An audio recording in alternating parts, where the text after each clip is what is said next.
네, 2025년 8월 10일 일요일 오후 3시를 향해 가고 있습니다. 분데스리가 팟캐스트 마이스터 샬레 72화를 시작하겠습니다.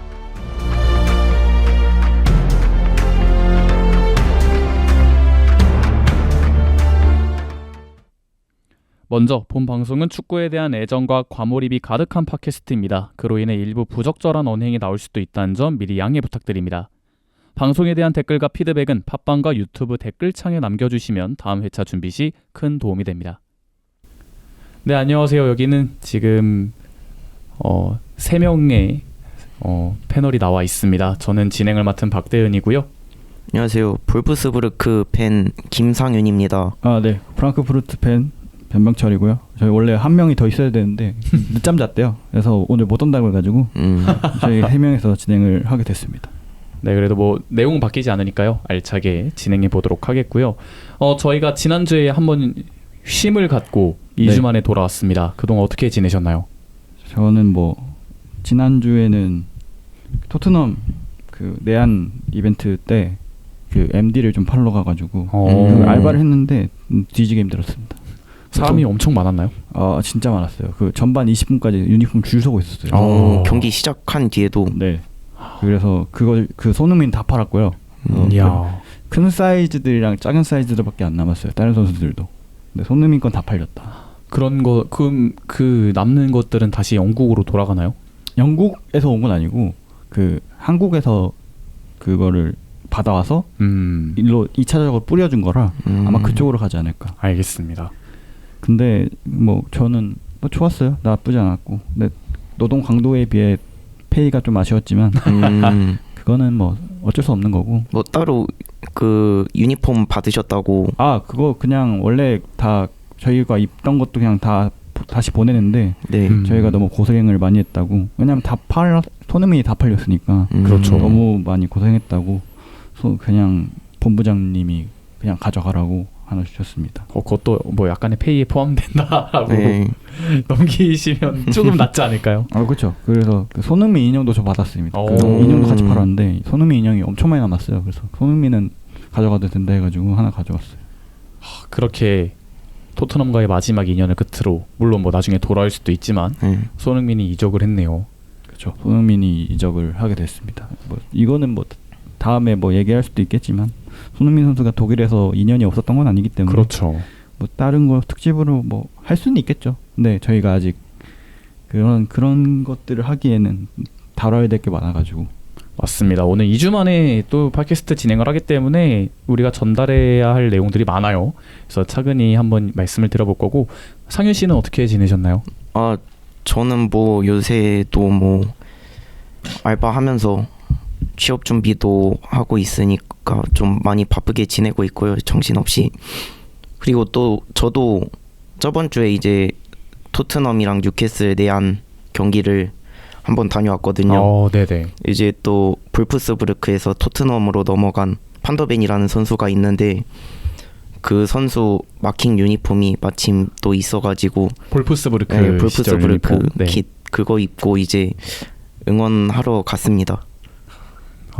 제가 지금 저도 아무래도 현생이 바쁘다 보니까 뭐 축구장을 못 간 지가 꽤 됐거든요. 그래서 좀 부러움을 갖고 있고요. 이게 네. 저도 원래 막 그렇게 갈 생각이 크진 않았는데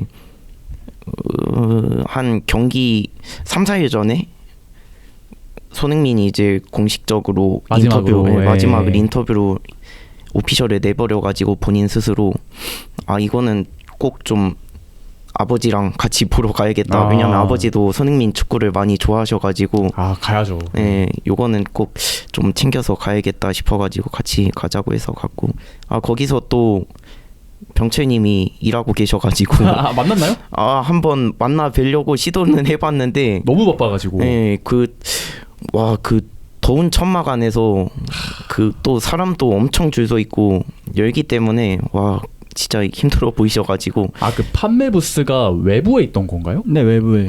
그게 막 그 건물 뭐 샵이 아니라 천막 안에 그 더운 날씨에 외부 천막이 있어가지고 너무 힘들어 보이시더라고요. 저도 코끼리 에어컨이 있었어요. 근데 저는 안에서 근무해서 그 뭐라 해야 될까? 그 박스가 막 엄청 많이 널려 있는 그래도 사이즈를 제가 찾아주는 역할을 해가지고 고생 많으셨습니다. 네, 아무튼 많이 힘들어 보이셨다. 네. 멀리서나마 지켜보고. 네, 맞아요. 근데요 이게 사람이 진짜 몰렸던 게 저는 그래도 그 국내 축구를 많이 보러 다니는 축이니까 네. 미친 놈들이 있거든요. 그 킥오프 전 그 들어가는 것도 이제 선착순이 아니고 이제 그거 그냥 지정석인데도 불구하고 막 킥오프 한 4시간 전에 오는 사람들. 그러니까 그 원래 8시가 킥오프였잖아요. 네네. 저희가 부스를 12시부터 준비를 했거든요. 12시에 딱 준비를 하려고 했는데 그때부터 막 줄 서려고 이거 파는 거냐고. 저희 원래 1시부터 하려고 했는데 이제 쿠팡 측에서 이제 2시부터 해달라 해서 2시까지 진짜 12시부터 이제 그 라인에 줄 서신 분도 있었어요. 참 열정이 대단하다고 느낍니다. 이 더운 날씨에. 그래서 네. 메가박스도 놓았죠. 메가박스에서 영화를 진짜 많이 보시더라고. 왜냐하면 그쵸. 시간 때우기 좋으니까. 그렇죠. 가장 쾌적하고요. 네. 저는 이제 쿠팡 플레이 시리즈가 지난 시즌 작년부터 좀 활발해졌잖아요. 대한민국에서. 네, 맞아요. 내한도 많이 오고요. 궁금해하고 있는데 제가 팔로우한 팀은 아직 한국에 오질 않았기 때문에 올 일도 없을 것 같기 때문에 한번 어떤 팀 팔로우 하시는 거죠? 저는 지난 방송에도 말씀드렸지만 분데스리가는 좀 찾고 있습니다. 네네네. 그나마 라이프치히를 좀 보게 되는 것 같아요. 그리고 이제 아스날하고 인테르, 그다음에 이제 K리그는 인천 유나이티드 좋아합니다. 한국에 올 일이 없는 클럽들인 것 같아요. 네.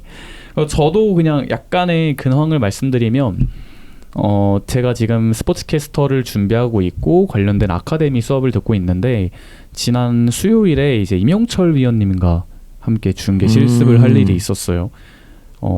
아마도 임영철 위원님이 쿠팡 플레이에서 분데스리가 중계를 또 많이 하고 계시기도 하고 네. 워낙 뭐 카메라에 있는 곳이든 없는 곳이든 너무 나이스한 분이셔서 즐겁게 실습을 하고 또 경험치를 쌓고 왔습니다. 약간 사적으로도 대화를 할 기회가 있으셨으니까 또 사적으로도 나이스하신 분이셨구나. 굉장히 나이스하고 마팔도 받아주시고 네, 참 소중한 인연인 것 같습니다. 네.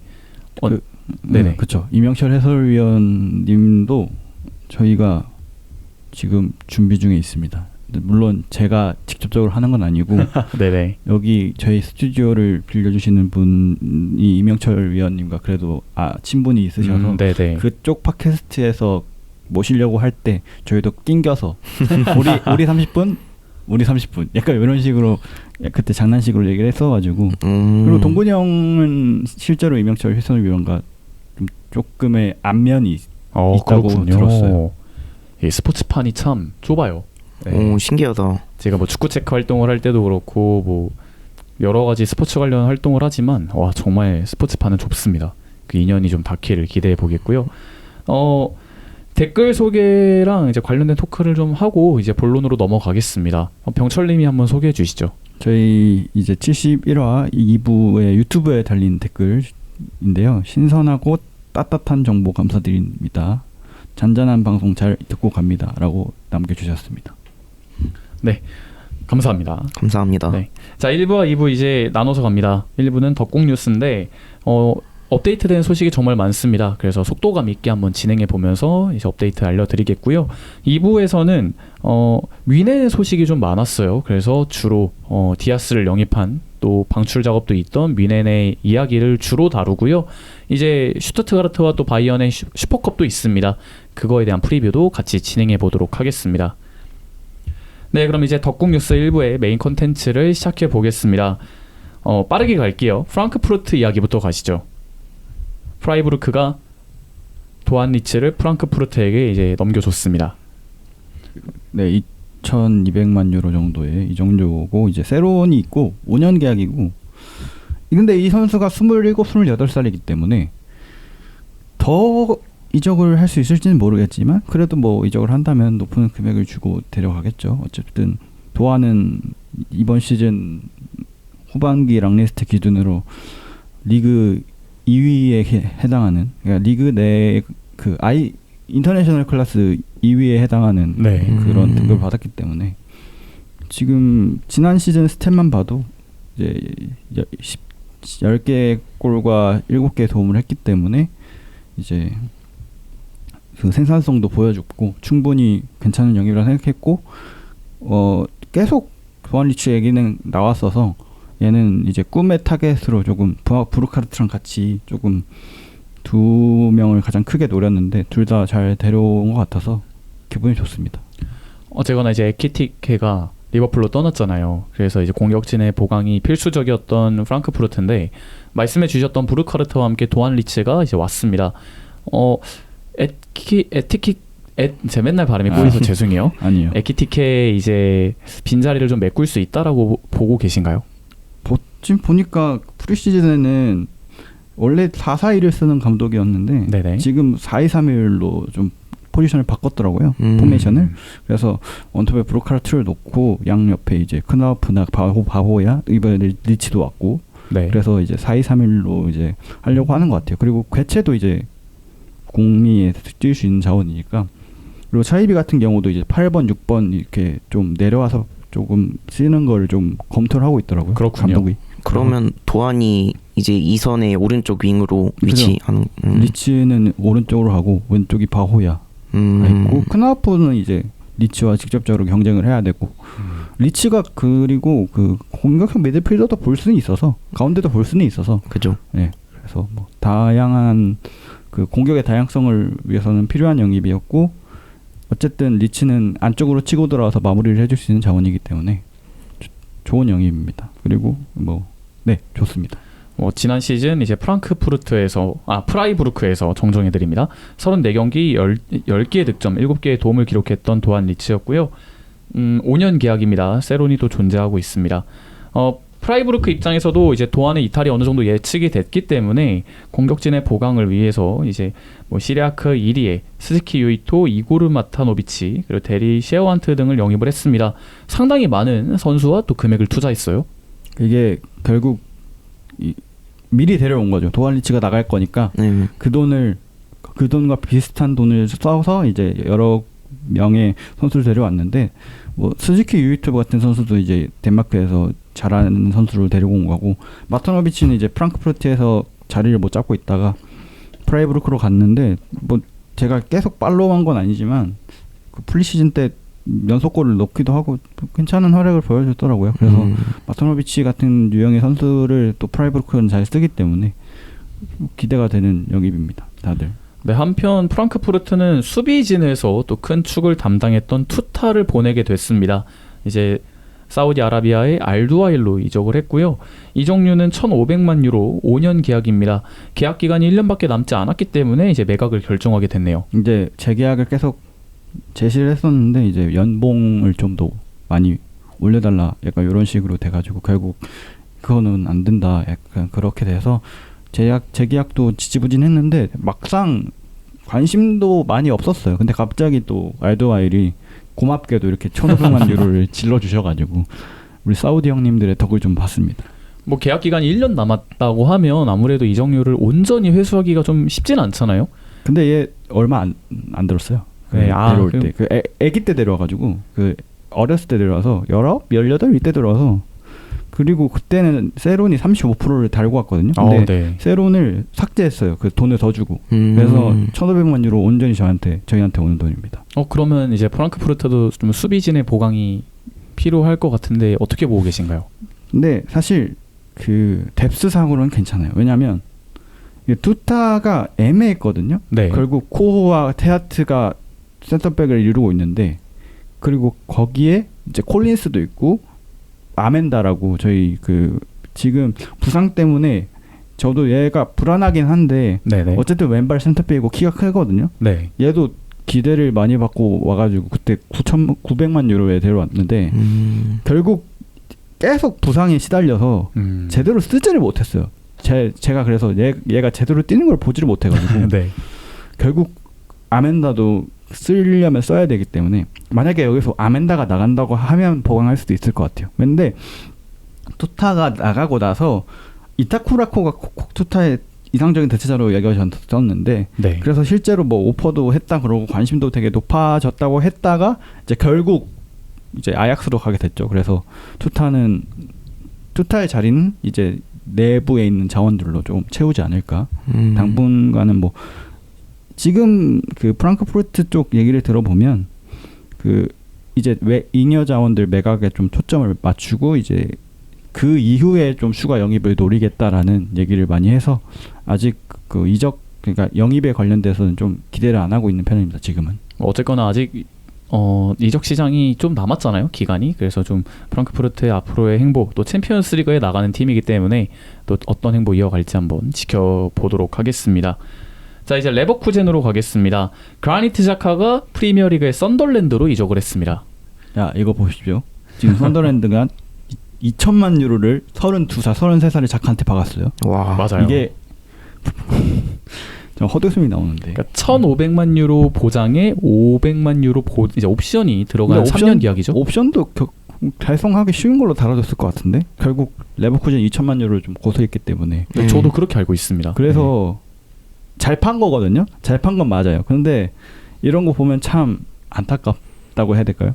진짜 이 정도 금액을 지를 수 있다는 게 금액도 금액인데 저는 사실 테나 감독이 좀 바보다는 까가 많잖아요. 아무래도 지금 여론이 마냥 좋지 않죠. 근데 이렇게 많은 선수들이 나가게 되면 그거 말고도 뭐 다른 선수들한테 많이 돈을 썼겠지만은 보통 이렇게 3명이 나갔는데 지금 주축이 되는 비르치, 프림퐁, 자카면 척추 라인을 빼간 거거든요. 요나탄 타도 떠났죠. 네.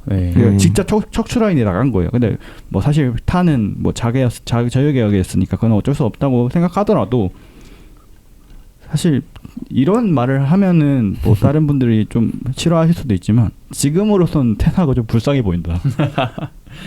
테나 감독도 자카 이적에 대해서 좀 매우 부정적인 입장이었다고 합니다. 이제 이미 레버쿠젠이 아까 말씀해 주신 대로 비르츠와 프림폰과 유나탄타를 이제 팔게 된 입장이었고 그 과정에서 더 이상의 주축 선수를 내보내는 것은 부임 첫 시즌을 맡게 되는 테나우에게는 굉장한 리스크가 될 수밖에 없고요.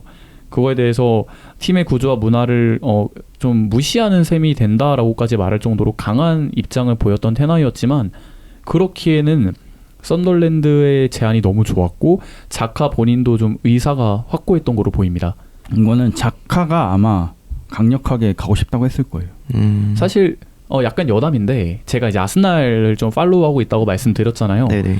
제가 아스날 팬을 거의 10년 넘게 하면서 가장 좋아했던 선수가 자카였습니다. 아 진짜요? 네. 그래서 제 막 인스타그램은 아니구나. 그 뭐야. 뭐 피파 온라인 닉네임도 그라니트 자카였고 뭐 주요 아이디나 비밀번호도 막 자카 들어간 것도 하고 막 숫자도 34번 하고 이럴 정도로 되게 좋아했어요.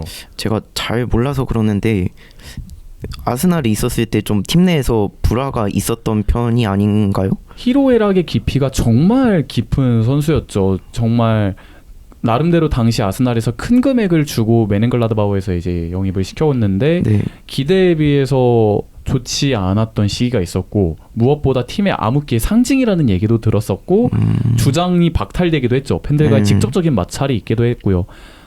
저 역시도 실망했던 적이 있고 그런 모습을 보는 게 마냥 안타까웠는데 아르테타 감독이 또 극적으로 설득을 시키고 잔류를 시킨 이후에는 팀 핵심이 됐단 말이죠. 자카가 떠난 이후에 아스날의 왼쪽 공격이 제대로 풀리지 않았다라는 이야기가 또 몇 년 동안 나오고 있기도 하고요. 그래서 이제 레버쿠젠으로 이적했을 때도 자카의 의사가 굉장히 강했습니다. 가서 잘했으면 좋겠다는 생각을 개인적으로 했는데 커리어의 정점을 찍었잖아요. 그죠. 리그를 우승했고 포칼도 우승을 했고요.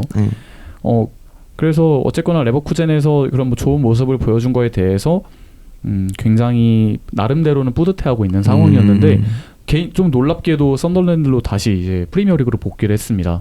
그래서 개인적으로는 굉장히 놀랐던 소식이었던 것 같아요. 그리고 한편으로 그 놀람의 다른 이유는 개인 조건, 그러니까 연봉에 있는 것 같습니다.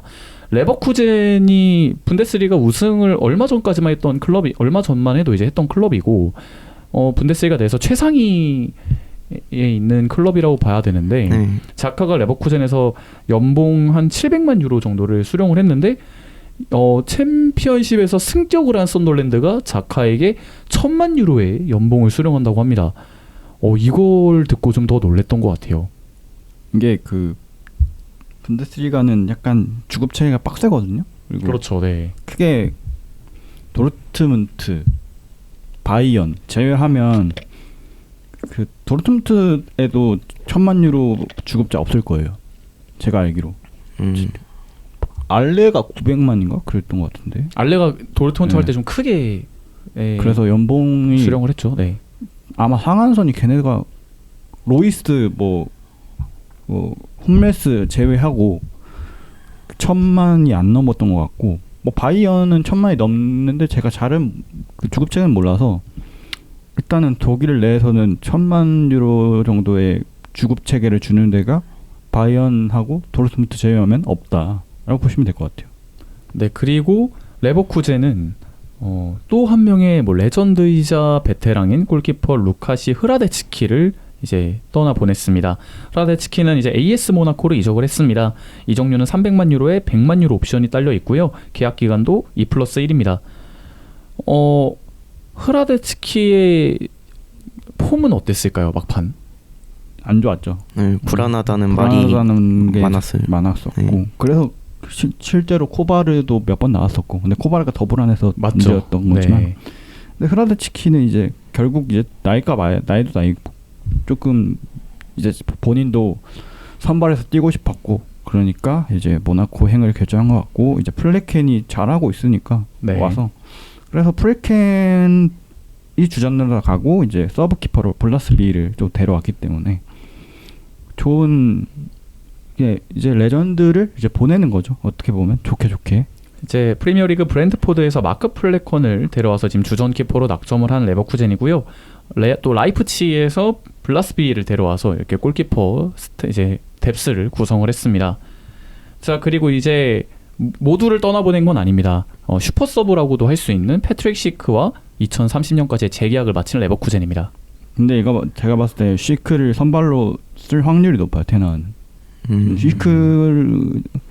시크를 더 좋아하는 걸로 알고 있어서, 더 선호하는 걸로 알고 있어서. 근데 시크가 또 선발은 많이 못 나왔는데 교체로 나와서 골을 되게 잘 넣어줬거든요. 그래서 정말 좋은 재계약이고, 그리고 어찌됐든 보니페이스가 나갈 수도 있기 때문에, 물론 이번 시즌 남는다고 했지만 네. 이제 내년이나 내후년에도 나갈 수도 있기 때문에 결국 시크는 레버쿠젠에서 없어서는 안 되는 공격수가 되지 않았나. 지난 시즌만 해도 31경기 나와서 21의 득점을 기록을 했습니다. 거의 리그에서 손꼽히는 공격수, 슈퍼 서브라고 말씀드릴 수 있겠는데, 테나와 시크의 궁합이 어떻게 될지도 지켜보면 될 것 같고요. 레버쿠젠이 유망주들을 이제 아무래도 주축 선수들을 많이 내보내게 됐던 상황이다 보니까 영입을 어떻게 할까에 대한 좀 관심이 모아졌는데, 그 해결책 중 하나로 유망주들에게 눈을 돌리고 있어요. 우선 뉴스 시스템에서 정말 압도적인 결과물을 아웃풋을 보여주고 있는 맨체스터 시티에서 맨체스터 시티의 U21 출신 06년생 윙어 파리드 알파 루프레히트를 영입했습니다. 독일 선수예요. 그리고 은지쿠라 레이몽 본바라고 또 08년생 말리 국적의 공격수를 영입을 했습니다. 확실히 이런 젊은 선수들이 좀 터지기를 기대해야 되는 레버쿠젠인 것 같습니다. 근데 사실 두 명 다 직전감이라고는 보기 힘들고, 뭐 루프레히트 정도는 뭐 가끔 나올 수도 있을 것 같아요. 뭐 지금 레이몽 본바는 근데 제가 봤을 때 그냥 이 그 뉴스 쪽 영입에 가깝고, 그렇죠. 그리고 지금 또 레버쿠젠이 이따 얘기하겠지만 윙어를 하나 더 사오게 됐어요. 거의 거피셜이 난 정도라서, 또 아들리의 이적설도 있기도 하고, 그래서 아직 레버쿠젠은 좀 더 영입을 해야 되고, 측정감으로 좀 더 한 두세 명은 좀 더 데리고 와야 된다라고 보면 될 것 같습니다. 보다 보강이 더 필요한 레버쿠젠이 되겠습니다. 레버쿠젠의 무브도 앞으로 지켜보도록 하겠고요. 라이프치히 이야기를 해볼게요. 벤자민 셰슈코의 길고 길었던 사가가 드디어 끝이 났습니다. 그리고 그 행선지는 맨체스터 유나이티드였네요.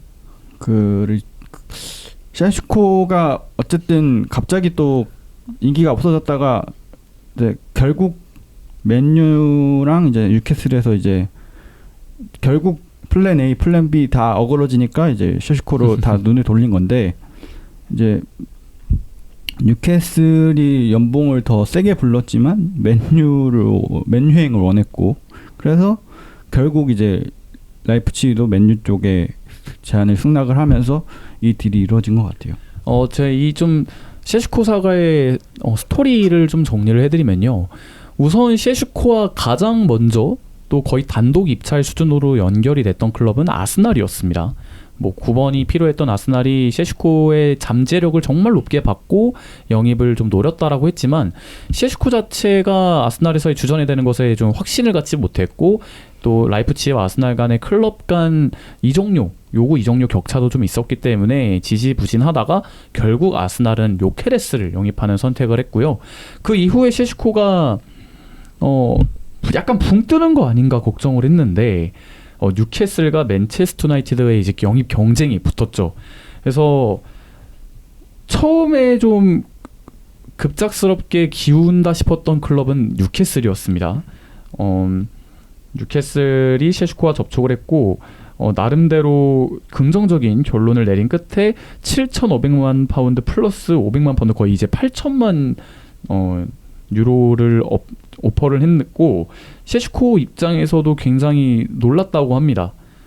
그리고 맨체스터 유나이티드가 그때까지만 해도 이제 어떤 무브를 취하지 않았기 때문에 이삭도 떠난다 만다 얘기가 많이 나왔던 뉴캐슬이 결국 셰슈코를 영입하는 거 아닌가 싶었는데 맨체스터 유나이티드가 결국은 뉴캐슬이 또 상향 비드를 했던 오퍼 다음 날에 7,500만 파운드에 1,000만 파운드 옵션 오퍼를 바로 넣었다고 해요. 그래서 이제 추가적인 또 협상을 계속했던 뉴캐슬이었지만 결국 셰슈코가 맨체스터 유나이티드를 원한다라는 좀 노선을 확실히 정하게 됐고요. 그래서 결국 라이프치히와 맨체스터 유나이티드의 또 팀 간 협상도 빠르게 마무리가 됐습니다. 그래서 최종적인 이적료는 7,560만 유로의 이제 기본 금액 그리고 850만 유로의 옵션이 있는데 이 옵션도 대부분 달성하기 쉬운 이적료라고 해요. 그러니까 사실상 8,500만 유로가 라이프치히에게 거의 전달이 될 것 같다 이렇게 보시면 될 것 같고요. 사실 이제 셰슈코에 대해서 계속 팔로잉을 개인적으로 하고 있으면서도 라이프치히의 요구 이적료가 좀 터무니없다라고 처음에 생각을 했는데 결과적으로는 그 배짱이 맞아떨어졌습니다. 그죠. 아무래도 요새 이런 톱 매물도 약간 컴플리티드 포워드라고 해야 되나? 네. 그런 톱 매물도 많이 없는 편이고 또 나이가 어리고 나름 포텐이 있는 톱이니까 요 정도 가격을 고수했긴 했는데 그래도 저는 지금까지도 잘 이해가 되진 않습니다. 이 가격이요? 네, 요 가격이. 저도 개인적으로는 그렇게 생각을 합니다. 네. 근데 뭐 사니까 이런 가격을 측정하고 안 사도 그만이라고 생각했을 거예요. 맞죠. 우리가 네. 써야지. 그죠. 그래서 사실 에키티케나 얘나 다 똑같아요. 그만큼의 돈을 지불하길 원하는 거는 이제 그거 아니면 우리가 써도 되니까 니네가 아쉬우면 니네가 질러야지 우리가 내려줄 생각은 없다. 이거인 거. 사실 협상의 기본 원리라고 봐야겠죠. 네. 근데 그 올레 베르너의 라이프치히를 보면은 이제 오펜다를 좀 톱의 주전으로 쓰고 세슈코가 좀 밀려나는 감이 있어가지고 그리고 또 시즌 전에 라이프치히가 어떠한 계획을 하나 내놨었는데 좀 리빌딩을 한다 이런 계획을 내놨었는데 그 계획이 결국에는 또 세슈코랑 시몬스의 매각이 주였던지라 뭐 결국에는 라이프치히가 원하는 대로 이루어지고 있다. 네. 그리고 세슈코 측에서 그 구단한테 협상을 되게 잘해준 게 뉴캐슬도 갈 마음이 있고 맨유도 갈 마음이 있어. 이러니까 이제 두 팀 다 이제 입찰 경쟁이 치열하게 붙은 거고 결국 세슈코는 맨유에 가고 싶었으니까 맨유에서 타당한 이적료를 줘서 이제 구단 측도 합의를 하니까 이제 맨유로 간 거기 때문에 셰슈코가 구단에게 정말 다 해준 것 같아요. 잘 해준 것 같고 제대로 효자 노릇을 해준 것 같아요. 약간 번외 얘기가 될 수 있겠지만 맨체스터 유나이티드 이야기를 잠깐 해보면 제가 그동안 봐왔던 맨유의 이적 시장은 결과적으로도 참 아쉬움이 많이 남았고 실패작도 많았습니다. 근데 이번 이적 시장에서 좀 두드러지는 거는 네임드가 엄청나게 높지 않더라도 어느 정도 퀄리티가 있는 선수들인데 그 선수들이 맨체스터 유나이티드의 이적만을 열망할 때 그 선수들에게 좀 적극적인 영입을 좀 시도하는 그리고 은베모를 데려오고 쿠냐를 데려오고 이번에 셰슈코까지 데려왔단 말이죠. 이게 사람이 하는 일들이다 보니까 결국 그 자신이 속한 곳에 대한 애착과 충성심이 플레이에도 또 성적에도 반영이 될 수밖에 없잖아요. 그런 면에서 맨유가 이전과는 좀 다른 스탠스를 보여준 것에 대해서 새로 이제 온전한 시즌을 맞게 되는 아모림의 맨유가 돌아오는 시즌 어떤 또 퍼포먼스를 보여줄지에 대한 궁금증도 있습니다. 그 이제 더불어서 셰슈코 같은 경우는 제 개인적인 의견을 하나 말씀드리자면 이 가격은 상윤 씨가 말씀해 주셨던 것처럼 복권이 터졌을 때 가격을 미리 주고 데려온 게 맞거든요. 네. 제가 라이프치히에서 봤던 셰슈코는 엄청난 포텐이 있습니다. 그리고 그 포텐이 터지면 혼란에 버금가는 능력을 갖고 있다라고, 잠재력을 갖고 있다라고도 생각을 해요. 나이도 03년생으로 아직 너무 창창한 네. 시간이 주어져 있고요. 하지만 이 선수를 어떻게 키우냐의 문제가 되겠습니다. 이게 분명히 뭐 슈팅 시의 0점이나 이런 등의 좀 문제가 있는, 아직은 좀 개선해야 될 부분이 있는 셰슈코이기 때문에 아모림의 맨유가 이 셰슈코를 어떻게 사용할지에 대해서 결과가 좀 크게 차이가 날 수 있는 선수인데 그래도 호일룬에 비하면 훨씬 더 기동력이 있고 툴이 많은 선수라고 봐요. 그래서 맨유 입장에서는 충분히 설렘을 가져도 되는 영입이라고는 보지만 셰슈코에게 주어진 이 종류의 무게, 어깨 무게도 좀 상당할 것으로 보입니다. 네. 그리고 한편으로는 아까 이제 시몬스 이야기도 잠깐 나왔는데요. 리빌딩을 좀 계획하고 있는 라이프치히도 샤비 시몬스에 대한 이적을 생각을 좀 하고 있는데, 시몬스에 대해서 가장 강력한 입찰이 붙었던 클럽은 첼시입니다. 네. 하지만 첼시는 시몬스에 대한 이적 금액을 최대 5천만 유로 정도로 파악한 반면 라이프치히는 한 6천만 유로까지도 좀 기대를 하고 있거든요. 그 1천만 파운드의 격차가 아직은 좁혀지지 않은 상태에서 첼시는 좀 판매에 집중을 하고 있고, 그 과정에서 아직 이제 프리시즌 진행되고 있기 때문에 시몬스도 라이프치히 지금 프리시즌에 함께하고 경기도 나오고 있는 상황입니다. 네. 그래서 시몬스가 또 이적을 하게 될지도 지켜봐야 될 것 같고요. 그렇게 되면 이미 많은 돈을 벌어들인 라이프치히지만 앞으로 또 어떤 영입이 있을지도 지켜봐야 될 것 같습니다. 네, 그럼 이제 호펜하임의 이야기로 또 넘어가 볼게요. 웨스트햄의 풀백이죠. 블라미리드 쿠파를 FA로 영입을 했습니다. 1년 계약이에요? 그렇죠. 이게 뭐 호펜하임 팬들은 이럴 거면 카드라박 왜 보냈냐? 네. 카드라박 왜 보냈냐? 똑같이 쓰면 되는데, 근데 이제 쿠파를 영입했는데 뭐 프리시즌 경기 나왔다고 하는데 제가 경기를 못 봐가지고 뭐 쿠파이 어떻게 될지는 모르겠지만 어쨌든 머리를 채워야 됐으니까, 뎁스를 채워야 됐으니까 보강은 해야 될 거라고 생각했고, 지금 호펜하임 라이트백이 장드레가 있는데 네. 장드레가 아마 선발로 계속 나올 거고 쿠팔이 조금 후보로 이제 로테이션이 좀 되지 않을까라는 생각이 들기도 합니다. 그리고 이제 마리우스 벨터, 조금 늦게 터진 꽃이었죠. 예, 상당히 늦은 나이, 거의 30에 다 된 나이에 이제 포텐을 좀 터뜨렸던 빌터도 쾰른으로 이적을 했습니다. 400만 유로의 이적료를 남겨주고 떠났네요. 쾰른에서 어디서 뛸지 모르겠지만 뭐 윙백도 되고 공격수도 되는 선수이기 때문에 빌터한테 400만 유로 받은 건 잘 받아온 거라고 생각합니다. 결국 그 호펜하임에서는 자리가 없었기 때문에 이제 그 자리를 어쨌든 빌터를 보내야지 또 다른 영입을 할 수도 있을 거고, 아니면 그냥 스쿼드 정리를 할 수 있을 거니까 빌터의 쾰른 이적은 괜찮은 이적이라 보고 쾰른한테도 괜찮은 칩이라고 생각해요. 네. 그리고 이제 호펜하임의 레전드 중에 레전드죠. 403경기를 뛰었던 올리버 바우만이 거의 사실상의 종신 계약을 했습니다. 사실 바우만이 크게 막 경력상으로 이제 점프를 뛰거나 그런 선수는 아니기 때문에 호펜하임에서 계속 주전으로 뛰면서 솔리드한 경기력을 보여주는데, 호펜하임 입장에서도 이걸 안 잡을 필요가 없죠. 뭐 그러니까 잡지 않을 이유가 없다.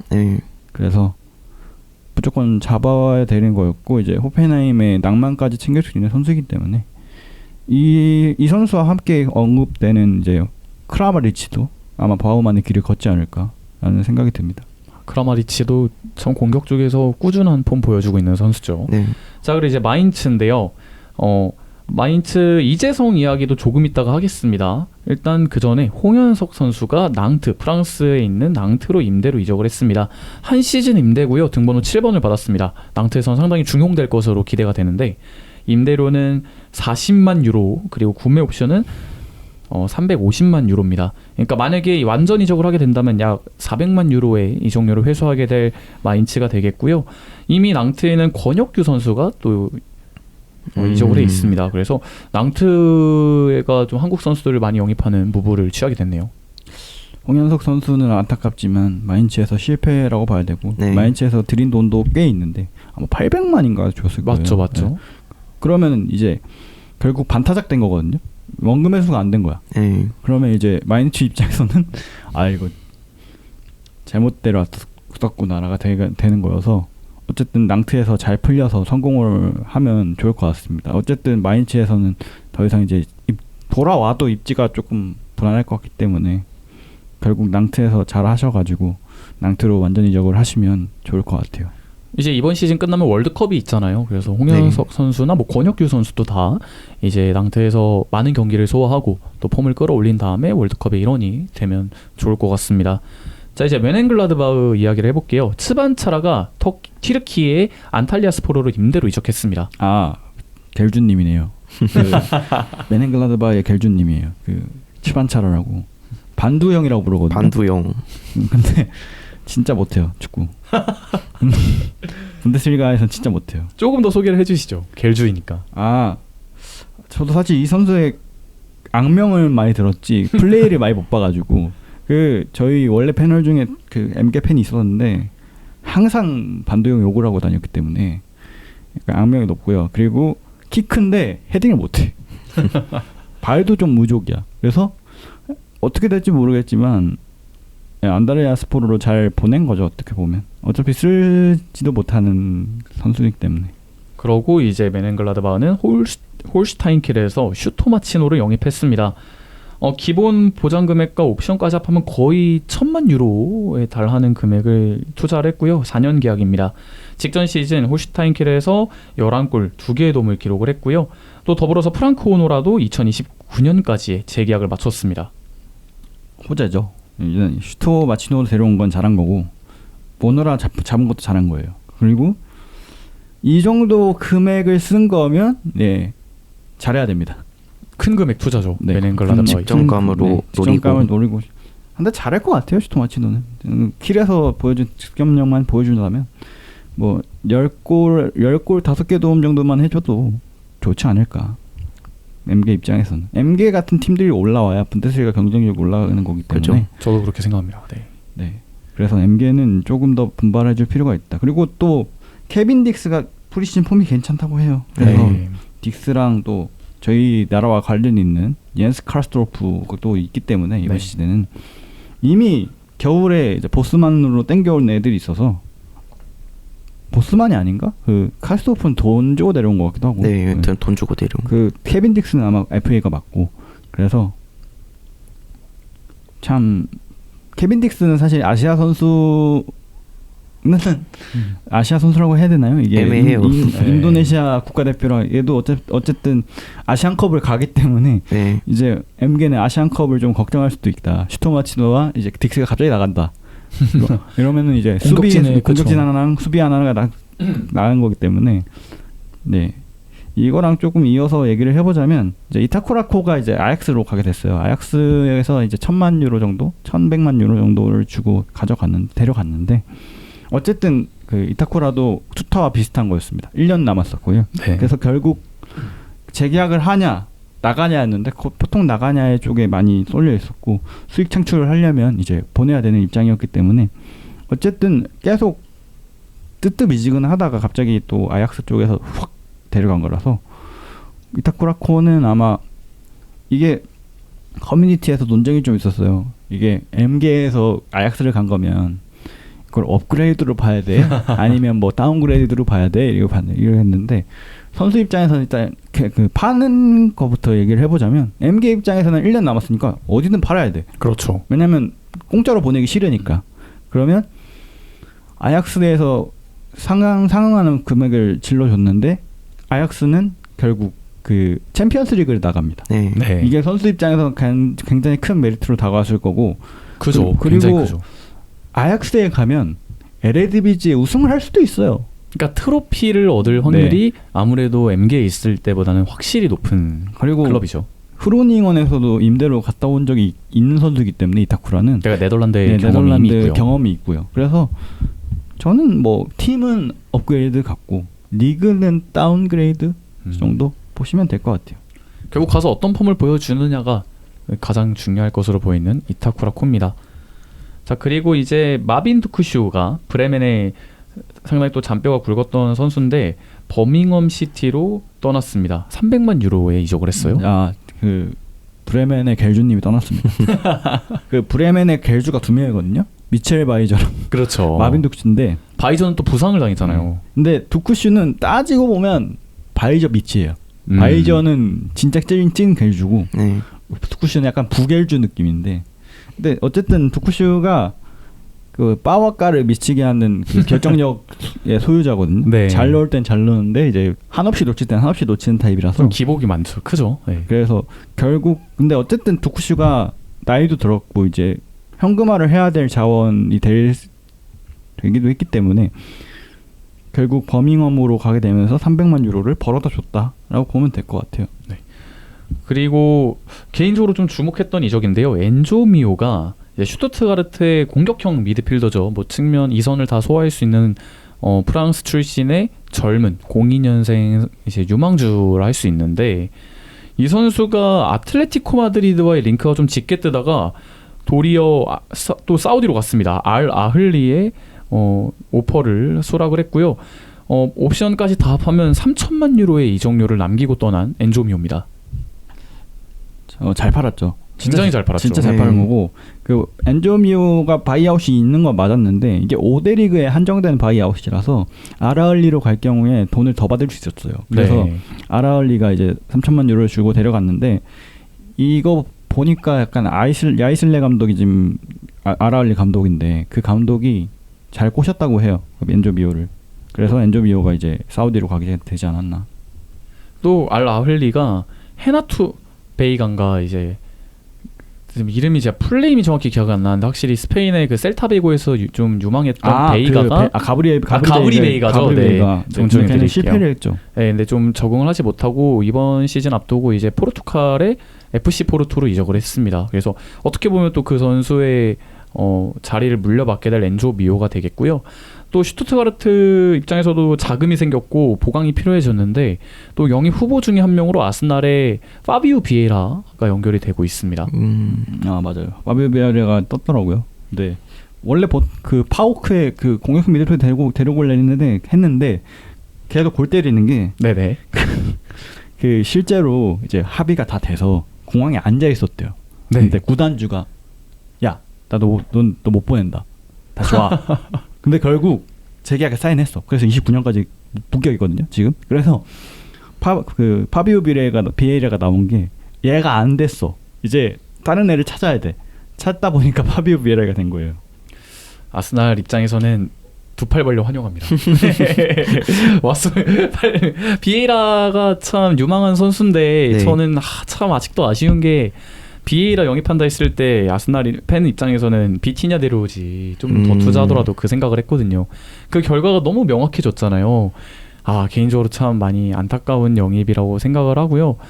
그래도 아직 유명한 선수고 나이도 어리기 때문에 또 프리미어리그보다는 분데스리가 같은 클럽에서 더 잘할 여지가 충분한 선수거든요. 그래서 이 이적 어떻게 진행될지도 한번 지켜봐야 될 것 같습니다. 은근 그 EPL에서 자리 못 잡는 애들 잘 데려와서 분데스리가에서 성공한 케이스 진짜 많아요. 그렇기 때문에 네. 이건 지켜봐야 되는 거고 그런 거 잘하는 팀이 또 슈투트가르트이기 때문에 네. 그렇죠. 네. 이거 재활용 잘하는 팀 많아요, 진짜. 분데스리가 보면. 왜냐면 한정적인 예산에서 최상의 퍼포먼스를 뽑아내야 되는 거니까. 그렇죠. 그러니까 이게 그런 게 생긴 거예요. 저 같은 경우도 얘가 이것까지 잘했으면 여기 없지. 얘가 뭐 결정력까지 좋았으면 여기 없지. 그런 약간 그쵸. 이런 느낌인 거죠. 그래서 뭐 파비 비에이라는 와서 봐야 되겠지만 그냥 그렇게 나쁘게 볼 것까지는 아닌 것 같다. 네. 그 금액을 봐야 되겠지만 네. 뭐 금액은 아마 물론 좀 업데이트를 봐야겠지만 2천만 유로에서 2,500만 유로 사이가 얘기가 나오는 것 같습니다. 아스날이 좀 투자를 크게 했었기 때문에 어느 정도 회수를 하려면 좀 그 정도는 줘야 된다. 그 돈 2천만 유로면 그 파우크의 그 공격형 미드필더 그 돈이랑 비슷할 거예요. 네. 그러니까 슈투트가르트 입장에서도 좀 그 정도 금액 안에서 좀 대체를 하겠다라는 계획을 짜고 있는 것 같은데 한번 지켜보도록 하겠습니다. 자, 그리고 이제 쾰른으로 온 선수가 있습니다. 젠크 웨즈차카르고요. 센터백이에요. 임대로 왔지만 구매 옵션이 있습니다. 근데 이 선수 좀 제가 찾아봤더니 욕밖에 없더라고요. 네. 근데 이런 선수들이 와서 잘해. 어쨌거나 가능성이 있어. 잠재력이 있는 선수들이니까요. 왜냐면 켈른 같은 팀은 진짜 돈이 없어요. 미안한데. 네. 그래서 돈을 쓸 때 확실한 자원한테 몰아줘야 되거든요. 몰아주거나 확실하게 딱딱 써야 되니까 지금 카플란이라고 지금 아약스에서 되게 주목받았던 센터백이 한 명 있는데 터키 센터백인데 700만 유로를 질렀다고 들었는데 아직 그 딜이 확정이 안 나가지고 이건 넣진 않았습니다만은 이런 선수들 데려와서 잘 써먹어야 돼요. 켈른 뒤에 있는 선수 똑같아. 얘는 코펜하겐 가서 잘 뛰었네. 그러면 야 분데스리가에서 한번 뛰겨보자. 그렇게 데려오는 것 같아요. 제가 봤을 땐. 약간 이적의 좀 생태계라 해야 될까요? 그 순환의 고리가 좀 있는 거로 생각해 주시면 될 것 같고요. 또 기요르기 고루체이시빌리 이 샤크타르에서 함부르크로 이적을 했습니다. 라이트백이고요. 아까 말씀해 주셨지만 코펜하임에서 임대돼가지고 34경기를 출전을 했는데 함부르크에서 좀 눈독을 들였어요. 건강하게 잘 뛰었구나. 경기력 보니까 나쁘지 않아. 그럼 우리 한번 뛰겨보자. 야, 뛰겨보고 안 되면은 다시 보내면 되는 거잖아. 그러니까 이런 바이브인 것 같은데. 확실히 함부르크가 이제 승격을 해가지고 임대로 선수단 보강을 좀 많이 하려고 합니다. 근데 함부르크는 의외로 돈이 좀 있어요. 워낙 잔뼈가 굵은 클럽이죠. 구단주라고 해야 되나? 그 사람이 돈이 진짜 많거든요. 네. 근데 안 써요. 좀 함부르크가 강등이 돼서 좀 오랫동안 못 올라오기도 했지만 뭐 손흥민의 클럽이기도 했고요. 좀 워낙 오랫동안 1군에서 잔뼈가 굵었던 클럽이니만큼 어떻게든 좀 분데스리가에 다시 이제 좀 정착을 해야겠다라는 포부가 있을 텐데 어쨌거나 기요르기 고루체이시빌리와 스타드렌의 센터백 와메드 오마리를 임대로 데려오면서 지금 보강을 계속 하고 있는 모습입니다. 오마리는 제가 봤을 때 갱생 확률 상당히 높다. 왜냐면 제가 렌을 좀 팔로우 했던 시절이 있었는데 그때 얘가 주전 센터백이거든요. 나쁘지 않았어요. 스타드렌이 또 프랑스 안에서도 유스 배출로는 상당한 또 아웃풋이 있는 클럽이잖아요. 네. 가마빈가, 우스만 덴벨레 다 거기 겁니다. 뭐 데지레 두에 너무 많죠. 너무 많아요. 근데 오마리는 제가 봤을 때 함부르크에서 잘 쓸 가능성이 높다. 얘가 약간 덤벙대는 게 있거든요. 근데 옆에서 잘 잡아주면 돼. 누가 그 옆자리가 중요해. 그러니까 한 명이 좀 머리채를 잡고 컨트롤을 해줘야 돼요. 아직 좀 어린 선수니까 좀 그런 식의 경험과 숙련이 필요한 선수입니다. 자, 그리고 이제 루머를 좀 보도록 할게요. 레버쿠젠 얘기를 좀 해야 될 것 같은데 아까 말씀드렸지만 라이프치히에서 이제 블라스비 골키퍼를 데려오려고 지금 거의 유력해진 상황입니다. 아마 오늘 오피셜 뜰 것 같은데. 네, 메디컬까지 오늘 하고 바로 뛰면 될 것 같아. 200만 유로에 옵션 100만 유로, 그러니까 총합 300만 유로 정도의 이적료를 투자를 했고요. 그리고 이제 네덜란드의 알크마르에서 네덜란드의 좀 어린 04년생 윙어 어니스트 포쿠를 지금 데려오기 직전입니다. 상당히 많은 금액을 투자했습니다. 거의 1000만 유로에 달하는 이적료를 투자를 했고요. 키커에서는 이제 프림퐁의 역할을 좀 대체할 수 있는 좀 공격적인 윙어, 윙백 이런 역할을 좀 기대한다라고 합니다. 결국 이제 아르투르가 있긴 하지만 아르투르는 부상도 있었고 그렇기 때문에 어쨌든 직접적인 대체자를 데려왔어야 됐는데 이제 어니스트 포쿠가 대체자가 된 것 같아요.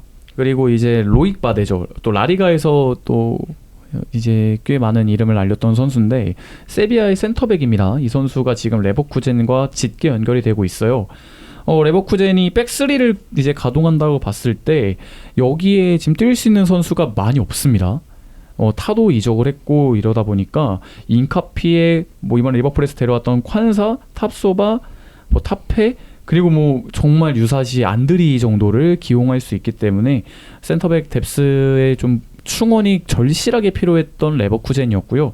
그런 면에서 지금 세비야와 거의 지금 2,500만 유로 혹은 3,000만 유로까지도 투자할 수 있는 협상을 하고 있는 레버쿠젠이 되겠습니다. 바데는 원래 본머스랑 링크가 있어가지고 본머스도 지금 수비진 네. 많이 영입해야 되잖아요. 그 세비야랑은 합의를 했는데 바데가 안 가를 시전했거든요. 근데 로익 바데는 달라요. 로익 바데는 레버쿠젠한테 이미 그린라이트를 보냈다고 하니까 아마 구단 합의되면은 오지 않을까 싶어요. 로익 바데는 얘가 렌에서 한번 대차게 망하고 네. 세비야 가서 완전 살아났거든요. 그렇죠. 그래서 그 이후로 이제 레버쿠젠까지 오게 된다면 뭐 괜찮은 영입이지 않을까. 세비야는 어쨌든 지금 유럽 대항전에 못 나간 팀이기도 하고 재정적으로도 좀 많이 어려운 팀이라고 알고 있어서 그래서 어쨌든 세비야 입장에서도 이 정도 수익을 창출해낼 수 있는 선수가 있으니까 이제 그렇게 보내면 레버쿠젠 입장에서는 선수 뎁스를 채울 수 있는 거고 그렇죠. 세비야 입장에서는 큰 돈을 주고 받고 이제 팔 수 있는 거니까요. 세비야가 정말 재정적으로 쉽지 않은 상황에 있습니다. 최근 몇 시즌간 또 성적이 잘 나오지도 않았고 정말 강등 위험까지도 빠졌던 클럽이기 때문에 이 정도의 이적료로 회수할 수 있다? 좀 영입 가능성이 상당한 것으로 지켜봐야 될 것 같습니다. 자, 그리고 파비오 실바 이 선수가 그 울버햄튼에서 참 야심차게 영입했던 공격수였는데 좀 결과가 좋지 않았죠. 하지만 지금 도르트문트, 라이프치히, 슈투트가르트, 프랑크푸르트 좀 잔뼈가 굵은 분데스리가 클럽에서 영입을 좀 노리고 있고요. 그리고 안드레 실바는 또 베르더 브레멘 얘기가 나오고 있어요. 브레멘 일단 뭐 안드레 실바 얘기를 하자면 브레멘 얘기가 나온 거는 이제 마빈 득슈가 나갔으니까 그 자리를 좀 실바로 대체를 하려고 하는 것 같고 그 실바는 참 안타까워요. 지금 아직까지도 실바는 저희 팀에 기록이 하나 있거든요. 단일 시즌 최다골이 실바예요. 저희 팀에 28골. 그 단일 시즌에 리그에서 28골 넣었던 선수인데 고점이 정말 높았었는데요. 근데 그죠? 그때도 득점을 못했어요. 그 위에 그 레반도프스키 선생님이 계셔가지고. 그리고 파비 실바 얘기를 해보자면 도르트문트 쪽이 많이 가까웠던 걸로 알고 있는데 최근까지 뭐 프랑크푸르트는 관심 단계였던 것 같고 어쨌든 프랑크푸르트도 와히랑 보르카르트랑 이렇게 있으니까 바추와이도 있고 네. 그러니까 에키티케 직접적인 대체자를 어쨌든 부르카르트를 데려왔고 근데 또 한 명의 유망주를 데려오고 싶었다고 하는데 일단은 뭐 팀의 잉여 자원들이 좀 나가야 선수층이 좀 얇아져야 그걸로 이제 데려온다고 하니까 실바는 도르트문트 쪽과 조금 관련이 깊지 않나. 또 추가적인 업데이트가 있다면 말씀을 또 전해드리도록 하겠습니다. 자, 그리고 이재성 선수 이야기를 해볼게요. 프리시즌 경기 중에 이제 광대뼈 골절이라는 좀 큰 부상을 당했습니다. 이제 2주 전에 마인츠와 SB 시키르와인과의 프리시즌 경기가 있었는데 골대에 크게 부딪히면서 광대뼈 골절 부상을 당했습니다. 그래서 이제 주중에 있었던 팰리스와의 프리시즌 경기에 결장을 하게 됐고요. 독일로 돌아와서 이제 보호 마스크를 쓰고 훈련에 참가를 했다고 해요. 그래서 이제 토요일에 있었던 스트라스부르와의 프리시즌 경기에서는 그 마스크를 쓰고 선발로 출장을 했습니다. 근데 확실히 유쾌한 소식은 아니에요. 근데 뭐 사실 이재성 선수 이게 부상 있고 나서 블로그를 하시잖아요. 블로그를 봤는데 자기 괜찮다고 그 웃으면서 치료받는 사진 올렸더라고. 그래서 크게 걱정은 안 하고요. 그 마인츠에서 어쨌든 개막전도 충분히 뛸 수 있을 거예요. 아마 마스크 쓰고 하면 뭐 불편하시겠지만 뛸 수는 있으니까 마인츠 입장에서는 진짜 다행이라고 생각을 해야 될 것 같아요. 네, 새 시즌 본격적으로 돌입하기 전에 좀 약간의 액땜을 치렀다라고 생각을 하고 좀 응원을 하겠습니다. 자, 그리고 이제 하이덴하임의 주전 골키퍼 케빈 뮬러가 SNS로 공개적인 불만을 드러냈습니다. 이제 이거에 대해서 조금 설명을 해드리면 일단 케빈 밀러라는 골키퍼는 하이덴하임에서만 11년을 넘게 뛴 베테랑 중에 베테랑이자 또 하이덴하임의 레전드입니다. 그리고 이제 지난 시즌에 하이덴하임이 강등 경쟁에서 상당히 어려움을 겪고 있을 때 1월에 또 재계약을 맺는 등의 또 팀에 대한 충성심을 행동으로 보여줬던 골키퍼인데요. 그런데 이제 하이덴하임이 이번에 도르트문트의 골키퍼 디안트 리마이를 임대로 영입을 했고 이 선수를 주전으로 사용하겠다라는 의사를 이미 피력을 했다고 합니다. 이것에 대해서 밀러는 조금 불만을 표출한 것으로 보여요. 그러니까 경쟁이 아니라 라마이가 이제 정정해드리겠습니다. 라마이가 주전이 될 거야라고 어느 정도 통보를 받은 상황이 돼버리니까 이것에 대해서 좀 공개적으로 불만을 드러낸 밀러입니다. 어떻게 보시나요? 뭐 불만이야. 이제 자기 커리어 내 대부분을 헌신한 클럽이기도 하고, 그렇죠. 그리고 자기 밀러가 솔직히 폼이 많이 떨어져 있는 편도 아니었거든요. 이 선수도 약간 솔리드하게 좋은 활약을 펼쳐줬던 키퍼인데, 그럼에도 불구하고 이제 라마이를 좀 넘버원으로 또 넘버원 키퍼로 구단에서 통보를 했으니 불만이 있을 수밖에 없는 것 같아요. 그런 불만을 토로해도 팬들도 이해가 될 것 같고. 뭐 사실 하이덴하임 입장에서는 케빈 밀러보다 라마이가 젊고 유망하고 또 뛴 적이 있어요. 그리고 라마이가 2018년부터 2021년까지 하이덴하임에서 뛴 바가 있는 라마입니다. 그때 이제 프랑크푸르트로 이적을 왔었었는데 라마이가 그 이후에, 근데 그러고 나서 이제 프랑크푸르트에서 자리가 없어서 아약스로 갔다가 이제 아약스에서 이제 갑자기 또 아약스에서 도르트문트로 오게 되면서, 이제 도르트문트는 이제 코벨이라는 좋은 선수가 있으니까 그 선수의 이탈을 대비해서 이제 보험을 약간 들어놓은 건데, 결국 임대를 계속 다니다가 이제 이번에는 하이덴하임으로 오게 된 거고, 케빈 밀러 입장에서는 갑자기 경쟁하는 것도 아니고 갑자기 나는 세컨드로 밀리니까 좀 더 그럴 수밖에 없고, 그리고 밀러도 MLS 이적설이 있어요. 이 이후에 이제 좀 에이전트가 좀 많이 알아보고 있나 봐요, 그 행선지를. 그래서 케빈 밀러가 이적을 하게 될 수도 있을 것 같은 느낌이 들기도 합니다. 참 이런 거 보면 골키퍼라는 포지션이 특수하기도 하고 참 어떻게 보면 잔인해요. 한 자리밖에 없는 그 위치에서 이제 주전을 위해 싸워야 하는데, 우선은 밀러가 소속팀에 집중하겠다는 성명문을 추가로 냈기 때문에 한번 앞으로 어떻게 될지 봐야 될 것 같습니다. 자, 그리고 이제 1부의 마지막 업데이트인데요. 스프린트와 템포 달리기의 정의를 이번 시즌을 앞두고 새롭게 조정한 분데스리가입니다. DFL이 이제 분데스리가 1과 2의 스프린트와 템포 달리기의 정의를 조정했고요. 그걸 이제 이번 주말에 다시 한번 분명하게 밝힌 바가 있어요. 한번 이거에 대해 설명을 또 해드리면, 일단 지난 금요일에 샬케 04와 헤르타 베를린의 2부 리그 개막전이 있었는데, 그래서 리하르트 햄펠 심판이 킥오프를 하면서 데이터 수집 시스템의 템포 달리기와 스프린트 종목 정의를 조정했다고 합니다. 그래서 분데스리가와 분데스리가 2의 공식 경기 데이터 수집, 그거에 대한 이제 저장과 배포를 담당하는 DFL과 그 자회사 스포텍 솔루션은 그 라이선스 구단 코칭 스태프의 제안에 응답하여 해당 변경 사항을 이행했다고 합니다. 우선은 이거 스프린트와 스피드 러닝에 대한 차이는 조금 이따 말씀을 드리고, 마저 이제 업데이트를 말씀을 드리면, 이렇게 조정을 한 이유가 있다고 해요. 일단은 데이터가 이제 국제 스포츠과학 표준과 더 밀접하게 일치를 해서 프리미어리그와 같은 다른 상위 리그와 데이터를 더 잘 비교할 수 있게 하기 위함이라고 합니다. 그리고 이제 지속적으로 향상되는 데이터 품질 덕분에 스프린트의 최소 기록 시간이 단축됐다고 합니다. 그래서 보다 축구에 특화된 스프린트 동작을 더욱더 현실적으로 묘사할 수 있게 됐다고 해요.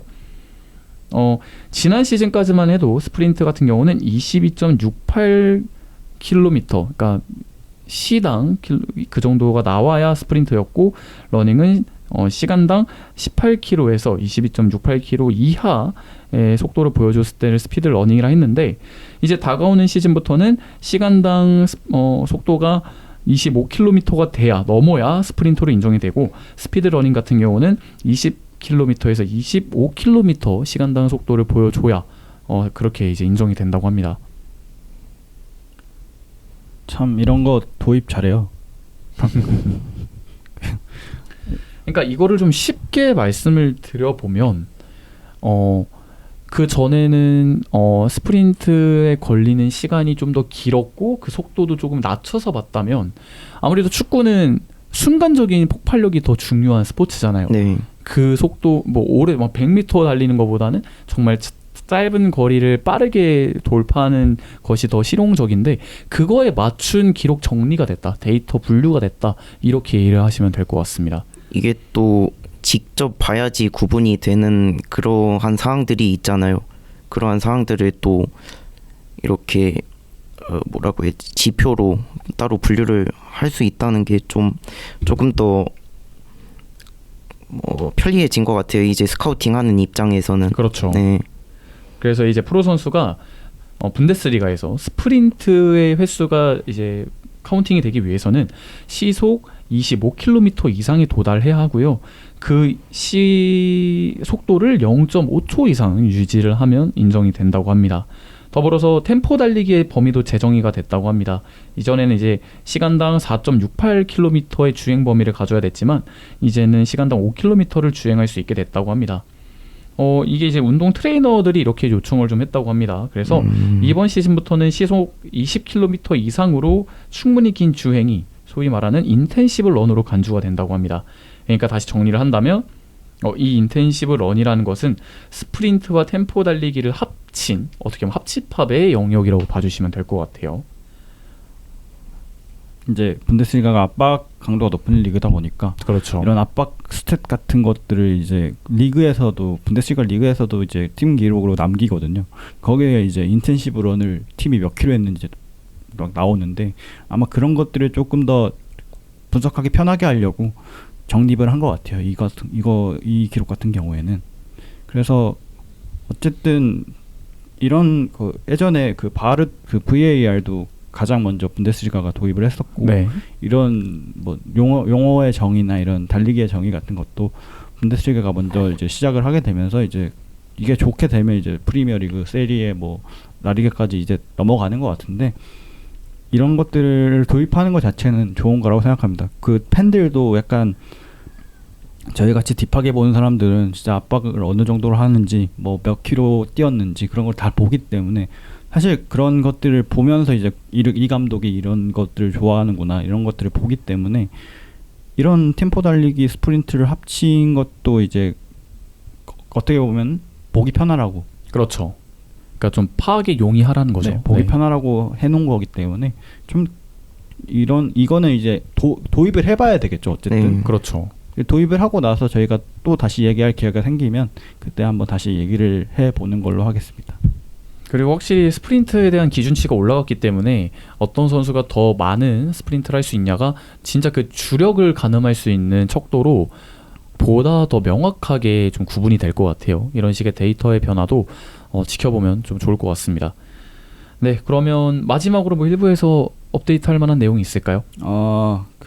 프랑크푸르트 친선 경기가 어제 있었습니다. 네네. 잠깐 얘기를 해드리면 1대0으로 졌는데 진 건 진 거고 오전에 또 그 내부 친선 경기가 또 있었대요. 그 풀럼이랑 같이 비공식적으로 했을 네네. 때는 3대1로 이겼다고 하고 그때 Y가 멀티골을 넣었고 도알리츠가 골을 넣었다고 해서 그건 뭐 좋은 소식인 것 같습니다. 그래서 뭐 친선 경기가 패배를 했지만 뭐 비공식 경기에서는 이겼으니까 뭐 저는 뭐 친선 경기에 뭐 크게 막 의미 부여를 하는 건 아니지만 이제 다가오는 주가 이제 포칼이 있기 때문에 네.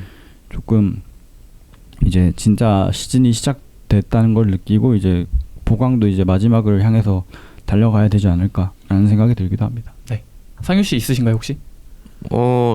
저도 간단하게 친선 얘기 좀 해보자면 볼프스부르크의 친선 얘기를 네네. 해보자면 어제 또 개막전 마지막 친선 경기인 브라이튼전이 또 두 경기 있었는데 뭐 당연하게도 좀 전력 차이나 이전 시즌의 성적 차이가 있었기 때문에 또 감독도 바뀌었고 그렇죠. 아무래도 패배하는 게 당연하기는 했었는데 좋은 찬스들을 너무 많이 놓쳤어요. 이게 아무래도 톱이 믿을 만한 좀 마무리 능력이 좋은 톱이 없다 보니까 아무라의 폼이 아직 좀 올라오지 않았나요?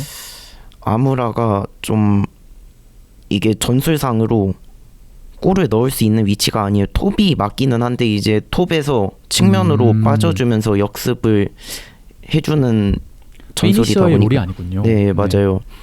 그게 좀 맞나 싶기도 하고 좀 이해가 안 되기는 하는데 그래가지고 약간 양쪽 윙들이나 아니면은 이선 선수들의 마무리 능력이 중요해졌는데 그 어제 경기들을 보면은 약간 1대1 찬스가 한 3번 정도 있었거든요.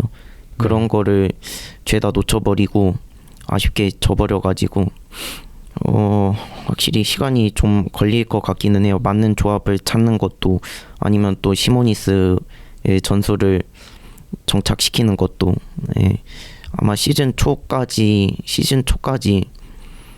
난항이 좀 예상되는 것 같아요. 뭐 제가 뚜껑을 까봐야겠지만 뭐 약간 위로의 말씀을 드리자면 저는 프리시즌은 사실 결과를 정말 보지 않거든요. 그리고 그 어떤 눈에 보이는 전술이 있느냐, 그러니까 방향성이 있느냐, 그리고 그 골과 관련된 기회가 생기느냐 이런 걸 좀 중심적으로 보는데 뭐 1대1 찬스 3번을 날린 거는 당연히 팬 입장에서는 왜 저래 이럴 수 있는데 어쨌거나 그런 장면이 연출이 됐다라는 것은 뭐 브라이튼이 만만한 팀이 아니잖아요. 뭐 마냥 또 시즌 올라가면 뭐 야구에서 타자들이 타격감 올리는데 시범 경기에서 많은 힘을 쏟지 않듯이 뭐 본 시즌 들어갔을 때 득점하려고 아껴놨다 이렇게 넘겨봐도 될 것 같아요. 궁금합니다. 네, 그러면 이제 마이스터샬레 72화 1부는 여기서 마무리를 하고요. 2부에서 다시 뮌헨을 비롯한 슈퍼컵 이야기까지 나눠보도록 하겠습니다.